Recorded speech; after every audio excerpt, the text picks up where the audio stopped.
Very excited to be here and to be able to share this presentation with you.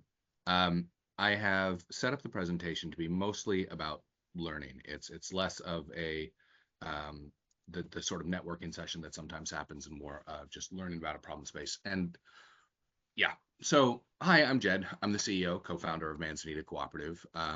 We sit at the intersection of biodiversity and crop resilience. And sort of the mission of our cooperative is to adapt agriculture to natural systems by building our business around drought-adapted native Californian plants that require little or no irrigation and provide habitat. So there's two crops that we're working on right now. The first is acorn. Acorn is historically the most important crop in California for thousands of years, but the requirement to leach it and the sort of very labor-intensive requirements of processing have made it not well suited for an industrial agriculture framework. So we've developed a more efficient leaching process and some other things. The second thing is we've got a breeding program funded by the National Science Foundation to develop a new plant-based protein crop from native California lupini beans. This is a crop that'll reach 40% crude protein by volume and won't require or will require little or no irrigation while also providing habitat all across the western United States. So that's me and that's what I'm working on. Let's go ahead and dive into the presentation. The problem that I want to talk to you about today is the way agricultural systems all over the world are failing as the natural systems they rely on collapse. What do I mean by that? Well, this is actually bigger than just climate change. It's about the wholesale disruption of natural systems, from biological systems to water systems to, yes, climate, from damming and rerouting rivers, draining wetlands, introducing invasive species, and so on. Even if the planet wasn't warming, many of our natural systems would be in trouble, and agriculture plays an outsized role in all of these issues. Oops, wrong direction. There we are. Fundamentally, we've spent as a species the last century plus trying to adapt the natural world to fit our economy and industry, and the crops that grow well in industrial monoculture. And this has resulted in a long list of problems, but today I'm going to focus on just a few of them. It's the lack of crop diversification, the destruction of topsoil, unsustainable water, which is a particularly large issue in California where I live, and climate change. Climate change being mostly an accelerator for the other issues. To give you an idea of agriculture's impact, we first have to understand the size. And the size of agriculture, the physical space it takes up, is kind of mind-boggling. I'm going to quote Project Drawdown. Right now, we use around 16 million square kilometers of land that's comparable to the entire South American continent to grow crops, and an area comparable to all of Africa to graze animals, primarily cattle. Together, croplands and grazing land cover about 38% of the Earth's surface, more than that if you exclude, deserts and ice caps and places where people don't really live. To put it in perspective, all the world's cities and suburbs cover less than 1% of Earth's land. Now, a disproportionate share of the bright green areas where agriculture is happening used to be forests, wetlands, and so on that played a vital role in maintaining natural systems to keep our planet habitable. And even if agriculture didn't contribute around a quarter of greenhouse gases, we would still be in crisis because of the impact of destruction and removal of those systems. And of course, climate change makes everything worse. This is a map from NASA showing places where they expect crop failures by 2070 as the climate changes. You'll notice it's pretty much identical to the places where crops are grown. I've had people look at this slide and say to me, well, why don't we just grow in the gray areas? Well, because they're deserts and mountains and the ice caps, and cities. And the places that aren't those things are forests that we can't afford to cut down. So we have a finite amount of land, and we have to take care of it to make sure that we can continue to feed ourselves, especially as the population grows. So what's happening? Well, crop failures from climate change aren't actually some far off thing in the future. They're not science fiction. They're current events. This chart from last year shows the changes in payouts for the USDA's crop failure insurance program since 1990. And since 2020, these payouts have increased by 15% or more a year. That rate of increase is not likely to slow anytime soon. And for example, NASA predicts that US corn yields will decrease by around 25% by 2030. Some of that'll be crop failure. Some of that'll be just fewer places that you can even plant.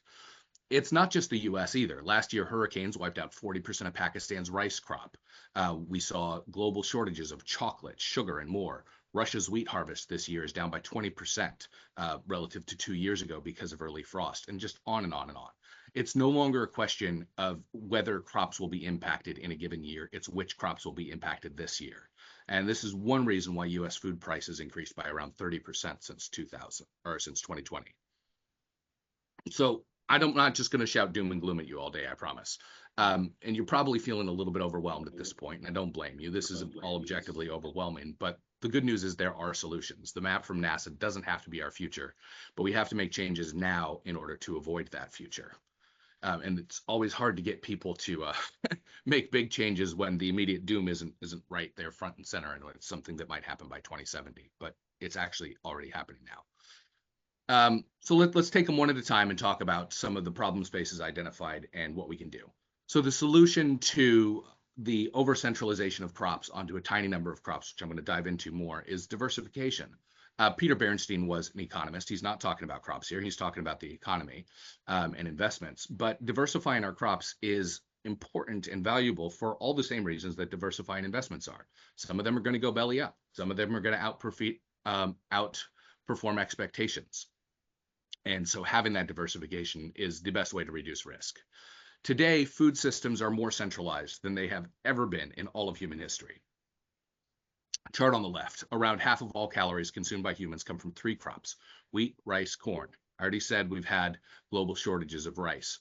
Russia's wheat crop is in trouble. Corn is projected to decline in the US. Wheat globally will probably increase slightly in yields net around the world, but not enough to offset the losses in the other two. On the right, you've got plant-based protein consumed by humans and animals. You can see that soy is about 3/4 of that. And this isn't just protein isolate, this is protein crops. That's a $350 billion market by 2030. According to one recent peer-reviewed paper, US soy yields could decrease by up to 92% by 2050. So you're looking at a chart that shows mass starvation. All in, only 174 species are farmed commercially. There are more than 30,000 species that have been eaten by humans historically, and all of the experts agree that this creates unnecessary risk. So what can we do about it? Well, it's not controversial to say that farming has changed a lot in the last century. So let's use wheat as an example. I've got a picture of an Indian woman harvesting wheat by hand because it's one of the few pictures I could find of people harvesting wheat by hand. Most wheat production in the US is all done by machines at a much, much larger scale. But this is the way wheat has been harvested for most of human history. And even in the US, a century ago, there were dozens of varieties of wheat, for example, being grown in America. But industrialization changed the way crops were processed and sold, leading to consolidation. And to understand why we are where we are, we have to look at that history. Farmers used to take their wheat to the local mill, sell the flour they got back themselves. And so everybody bought their local wheat from their local farmers. And there were thousands of varieties of wheat being grown in America. But the invention of big steel roller milling dramatically increased output. And today, almost all of the wheat processing in the US is done by 3 companies. Those companies want consistent flavor. And so that means all of the regional varieties right out the window. And so America, virtually all of our wheat comes from 6 varieties now, and most of that from 2. This process has unfolded over and over and over again for more than a century on basically every crop that we eat. To fix it, we need to not only develop new crops, but we need to build alternative pipelines for processing, marketing, and selling those crops, which is a lot. Here and now, there are some really, really big risk factors. Obviously, there's climate change, which is already causing crop failures. But the thing that keeps a lot of people studying this space up at night isn't climate change, it's blight. Because a blight like the one that impacted, say potatoes in Ireland, or wiped out American chestnuts in the 1900s, or wiped out 98% of US hazelnuts between 1980 and 2010. If a blight like that hit one of those big 4 crops, we would be in very, very bad shape just as a species. The UN Food and Agriculture Organization is talking about it. Lots of other people are talking about it. Not much is being done about it. I'm hoping to change that. So let's talk about some solutions for diversification. There's some strategies that are being used. Heritage crops and diversity within existing conventional species. This has become very, very mainstream. You can even buy, heirloom tomatoes at your grocery store. Now, the seeds for those, the genetics of those have been bought up by Monsanto. They own almost all of the heirloom varieties that are in production. Um, so there's that. Uh, but this is relatively mainstream. The thing is, there's a limit to how much genetic and climate diversity we can get within the same 174 species. You know, the second strategy that's actually relatively mainstream, not a lot of people realize it's going on, is hybridizing and grafting conventional crops with related wild species. I'm going to give you two examples. So first of all, the big reaction, the thing that's had the most success in saving U.S. hazelnuts, has been breeding them with our native hazelnuts that actually have dramatically improved fungal resistance.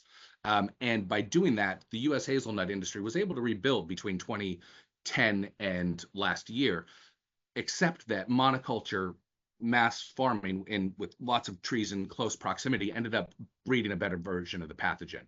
And so the crop, 40% of the crop was wiped out last year. And that's the improved version. So there's a lesson in that about the way we grow, not just what we grow. The other example for hybridizing and grafting that's very, very common is virtually all of the wine grapes in the world are grown on Vitis californica rootstock. Vitis californica is the native California wild grape. Mostly seed, thick skins, not great for eating, not great for juicing, but incredibly fungus resistant. The third strategy is actually developing new crops that can work in a wider range of climates or with improved resistance to disease. This is what Manzanita is working on, and there are two other organizations that I know of working on it. There's Savannah Institute out in Wisconsin that's working on native hazelnuts. They're actually now trying to bypass the European hazelnuts entirely and build or breed a strictly native hazelnut, which will have even better disease resistance. And the Land Institute in Kansas, which has developed a new perennial grain called Kernza, which is really, really interesting, and you should absolutely Google them. There's a few advantages to this approach. One, domesticating locally native species opens up the possibility that the new crop can provide habitat because it's derived from plants that grow in that biome naturally. And that's a really, really big deal because otherwise every farm is a wasteland as far as the natural world is concerned. Native species can't interact with it because for the most part, there are a few bees, generalist bees, can pollinate, but most native bees everywhere in the world are specialized to the things that grow in their area. And so bringing in whole new crops that they have no way to interact with means that there's no habitat there, especially when you drench the thing in pesticides and it's almost monoculture. So native derived crops derived from the things native to an area, grown sustainably, grown organically, can actually blur the line between farms and habitat. And that's huge for biodiversity. The second thing is that many wild species have unique climate adaptations that can allow them to better survive drought or thrive in a wider or even just slightly different set of temperature ranges. And in some cases, native or native-derived crops, particularly perennial crops and tree crops, can have dramatic benefits for topsoil health. And topsoil is where we're going next. Oh, native plants. This is a native lupin with one of our native bees. I absolutely love this quote, and it is objectively true. Man, despite his artistic pretensions, his sophistication, and his many accomplishments, owes his existence to a 6-inch layer of topsoil and the fact that it rains. You take away those two things, everything else fails. And that's something that we seem to have forgotten as a species. Topsoil is more relevant than most people realize. It's not just the future capacity for, or ability to grow the food that we need to eat to live. Topsoil is actually the planet's biggest carbon sink, and there's a lot of talk about carbon and carbon sequestration right now. People, filling mines with carbon-rich substances and things like that. The topsoil contains more carbon than all living plants in the atmosphere combined, and destruction of topsoil is releasing huge amounts of carbon. And if we just released or replanted plants and forests that store carbon, we could store a heck of a lot of carbon. The problem here is that industrial agriculture, as it's currently practiced, destroys topsoil. And to give you a concrete example, there was a recent study showing that about a third of the topsoil in the U.S. Corn Belt is just simply gone. Overly intensive monoculture farming with little or no crop rotation has just completely removed that topsoil, which means anything grown there is now completely dependent upon chemical fertilizers. And we all know what happens when you recklessly degrade topsoil because we've been here. It's the reason my grandfather moved from Oklahoma to California. It's the Dust Bowl. And this is right where we're heading. So how do we rebuild topsoil? Well, there's a few different strategies. The first is crop rotation, which everybody knows about, and I don't need to burn time in this presentation talking about. The second that has gained a lot of notice recently is regenerative agriculture. You have the animals eat the stubble in the field, and then their poop fertilizes the field. Um, for most of human history, that was just called agriculture, and it works well enough. The thing is, it doesn't really build deep topsoil. It improves like the first couple of inches, and allows for growing with fewer fertilizers, fewer chemical fertilizers, but it doesn't sequester any significant amount of carbon. And the methane from the livestock offsets any carbon gains. So it's not, it's a good way to make damaged fields viable again. It's not a great way to sequester carbon. So perennial crops, though, are the next solution, and this approach is gaining visibility quickly thanks largely to the Land Institute that I mentioned earlier. A crop that grows for multiple years can afford to put down deeper roots, adding to soil structure and sequestering carbon. In the grasslands of Kansas, where Land Institute is located, it makes sense that they focused on a perennial wheatgrass, Kernza. In other places, tree crops could do the same thing. And it's important to point out that those trees don't actually need to be in an orchard. Healthy forests can provide food at scale too. And they can do it while providing habitat and natural hydrologicals and supporting natural hydrological systems. Now, historically, we're talking, of course, about native agroforestry. This is not some crazy new thing that Jed invented. I wish I could claim credit. Historically, the pine nut industry in Southern California and other Western states was based almost exclusively on this model, wild harvesting of wild nuts. The black walnut industry in the South works the same way. You go out, you harvest, you pay some fees to the landowner. Theoretically, those fees support the habitat. Now, there's some political challenges to the continued viability of wild harvested pine nuts in California, but those are political. They're a matter of political will, and those conditions can be changed. So let's talk about the biomes that do sequester carbon very effectively. The grasslands of the Great Plains, I've got a diagram of some of our native plants from the grasslands, have been described as America's carbon vault, and they store a lot of carbon, around 22.5 tons of carbon per acre in their roots. The destruction of those deep roots and the resulting topsoil degradation as they've been replaced by agriculture has released absolutely uncountable amounts of CO2 into our atmosphere. People talk about cars and industry releasing CO2, and that's true. Petroleum releases a lot of CO2. So does this. Almost nobody's talking about it. Now, a lot of people in ag like to talk about how domesticated plants can be part of the solution, and there's programs for farmers to even claim carbon credits and things. To that end, the almond industry here in California recently put out materials bragging that almond orchards capture around 18 tons of carbon per acre, which sounds impressive. It's even true. The 2.85 million acres of non-native nut orchards in California store a lot of carbon, until you consider that the vast majority of them stand on former oak forests. And oak forests sequester around 40 tons of carbon an acre in their topsoil, not counting the carbon sequestered in live and dead trees and all of the other plants that exist in that biome. So replacing that 2.85 million acres of non-native nuts with replanted oak forests would sequester 57 million additional tons of carbon. Should we be paying them carbon credits? I'm not convinced.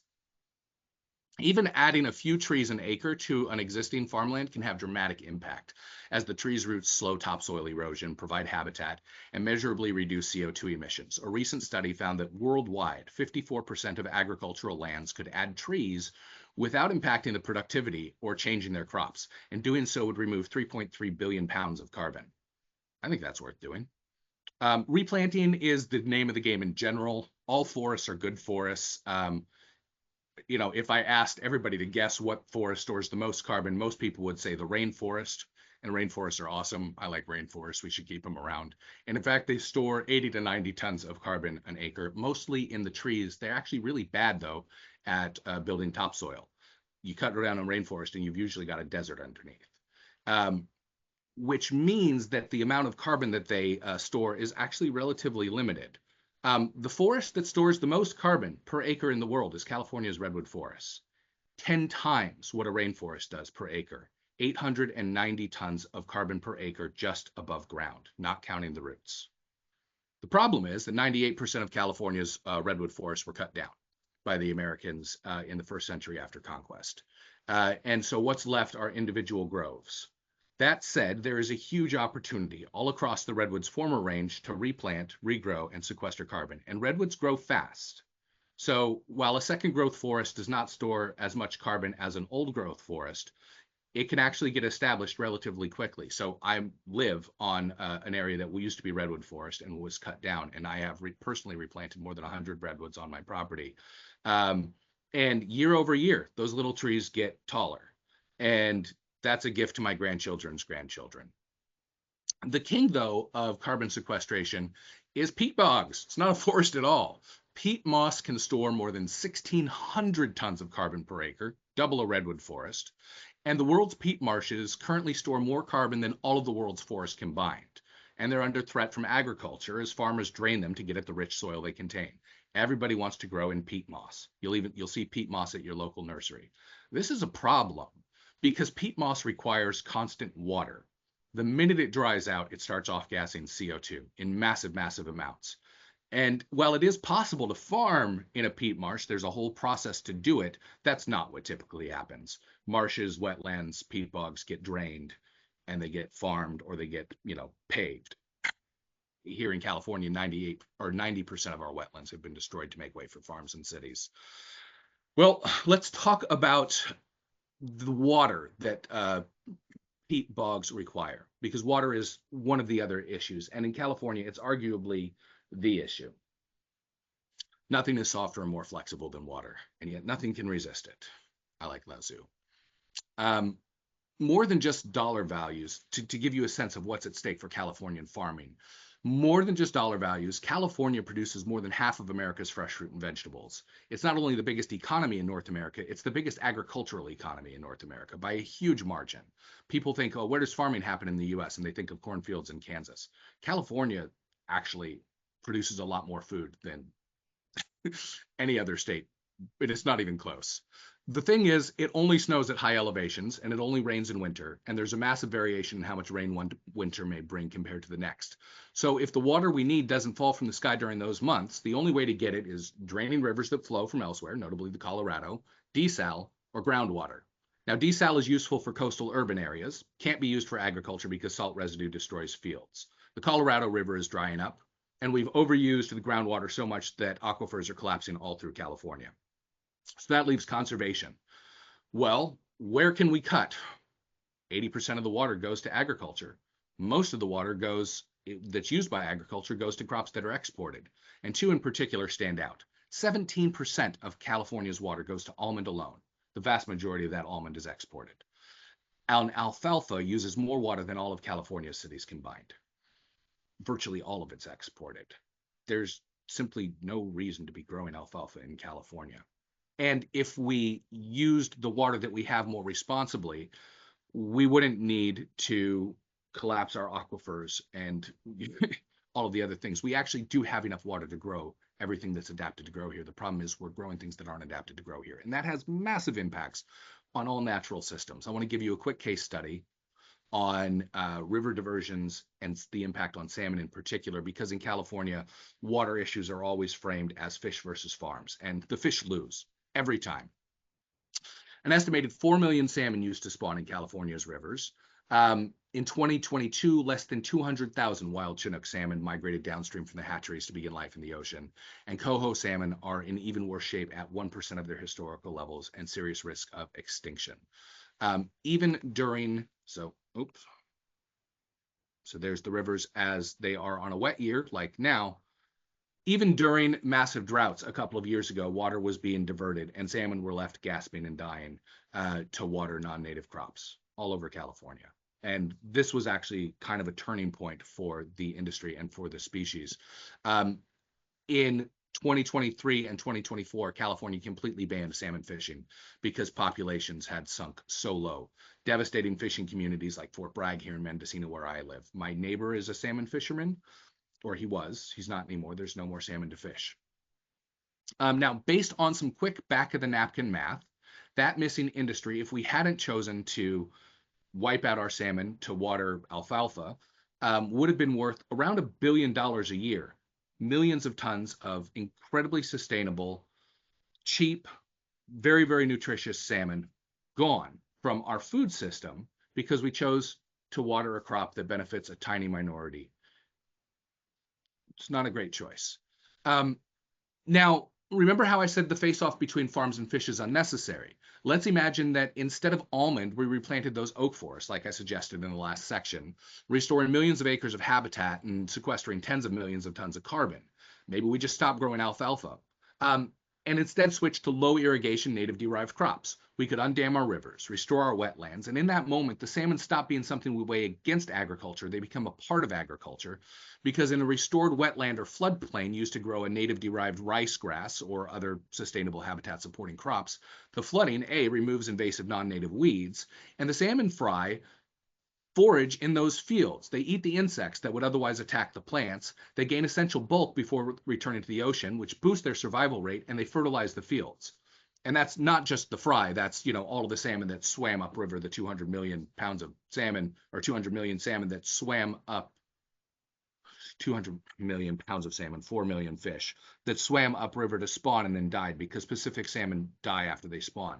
You've all heard the story about, native people planting or burying a little bit of fish with their corn seeds in order to fertilize the corn. That's a very common story that gets told in our schools. Imagine the impact of removing 200 million pounds of fish. That fertilizer used to be delivered to fields and forests alike by annual flooding that has been prevented, on rivers that have been diverted, in wetlands that have been destroyed. And there are multiple peer-reviewed studies. I've got several links in the deck, which I'll share with everybody afterwards, showing that the soil fertility of California, from fields to forests and everywhere else, has measurably declined in the last century because the salmon were removed. That's not just bad for farming, it's bad for our forests because forests with poor soil fertility can't support as many trees. And forests where the rivers have been diverted that no longer water them dry out. And so our forests dry out and they die and then they burn. And that releases a lot of CO2 and it causes devastation. There are millions of dead trees. And the destruction and diversion of rivers is an essential part of that story. The good news is that there is hope. Restoration is still possible. After the removal of dams along the Klamath last year and a replanting effort led by the Yurok tribe, salmon are now showing up in historic spawning grounds where they've been missing for a century. This last image is a group of biologists tagging salmon on their way upstream. 3 years ago, the place where they were standing was a dam. The last salmon seen here was in 1912. There are now fishermen fishing those salmon, tribal fishermen. Nobody else is allowed to. We can still save our salmon and bring our agriculture, rivers, and ocean ecosystems back into balance, but we have to do it now in this very small remaining window of opportunity before the salmon go extinct. That window is closing. So let's talk about strategies and solutions. Dry farming and lower intensity farming. Dry farming has been done for thousands of years all over the world. I'll give you an example. In California, wine grapes consume between 6 and 16 gallons of water per glass of wine you drink. But Spain, Portugal, many European countries have mandated dry farming of wine grapes for centuries. And in fact, when California was a Spanish colony, our first vineyards were all dry farmed. So it's even been done here. You just have to space the vines slightly further apart, which means you get slightly lower yield per acre. But here's the thing. Right now, there is such a glut of wine grapes that the prices collapsed. And so having a slightly lower output would actually result in higher prices, and you end up about the same, and you don't have to destroy the rivers to do it. The second big thing we can change relatively easily is simply banning particularly thirsty crops like alfalfa that consume obscene amounts of water. I've ranted about that a little bit. I think you've got where I stand. The final thing, though, is climate adapted crops derived from native species or not, just crops that use a lot less water, crops that can ideally support natural systems and slot into natural systems. So for instance, the lupini beans that we're working with, they're a keystone species for our native pollinators. They used to grow in the grasslands. Those grasslands got replaced by forests. Well, we take that lupini and we bring it back into those grasslands got replaced by farms, not forests.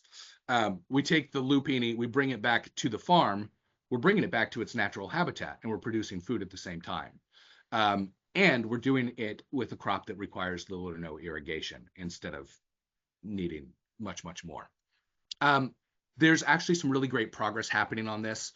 For instance, last year, USAID, I think it was last year, it might have been early this year, USAID in Africa finally bent to local criticism and pressure and made the groundbreaking decision to stop pushing African farmers to grow crops familiar to Americans like maize and wheat to be grown for export and to instead grow their local indigenous crops for consumption there. This is really, really common sense stuff. But it's pressure like that from indigenous populations who have historical connections to these crops that has been most effective in driving the readoption of that broader set of crops. And in fact, there are export markets for some of those. So a company called Yolele is now importing an African heritage grain. It's a form of millet called fonio into the US. And you can buy fonio-based snacks, which creates farms for small farmers sustainably growing a native crop in a powerful way. And so there's some real potential there. Go ahead and wrap it up. All of this is big and it's hard and it probably seems impossible. As Nelson Mandela pointed out, important things always seem impossible until they're done. So the strategies that we've talked about really come down to three things. First of all, radical diversification. We have to diversify our food systems, both to preserve genetic diversity within species and expand the number of species we rely upon to reduce risk. Doing so will provide us with far more redundancy in bad times and more opportunities to harvest bonus crops in good times. Whether the bad times are the result of climate change, pathogens, or policy decisions, this is important. Secondly, we have to learn to live within our means. We can't continue burning up topsoil and sacrificing future yields and carbon storage for the sake of short-term gains in yields, as industrial agriculture in America is doing. And we can't keep draining and collapsing our aquifers and destroying our rivers. These practices simply have to stop. If we want to leave our children a habitable world, it's not actually negotiable. Finally, we need to regenerate and rebuild the natural systems that our agricultural systems rely upon. Let the salmon fertilize our fields. Let the oaks and redwoods sequester carbon. Eat acorns. Abandon industrial monoculture in favor of native crops that provide habitat. There is enough food produced in an oak forest to completely replace, and in many cases, on a mass year, exceed the amount of food that would be produced by cutting that forest down and planting almonds. And the acorn is a better food. It's a complete protein. It's has a long list of health benefits. We can feed ourselves on native and natively derived crops that work as part of our ecosystems instead of destroying our ecosystems. And it is entirely possible to make agriculture sustainable. We just have to decide it's worth doing and then do it. So this is me. I would love to talk to folks after the session about what we're doing. If you hit the little QR code, that'll take us to Manzanita's website. And with that, I will open it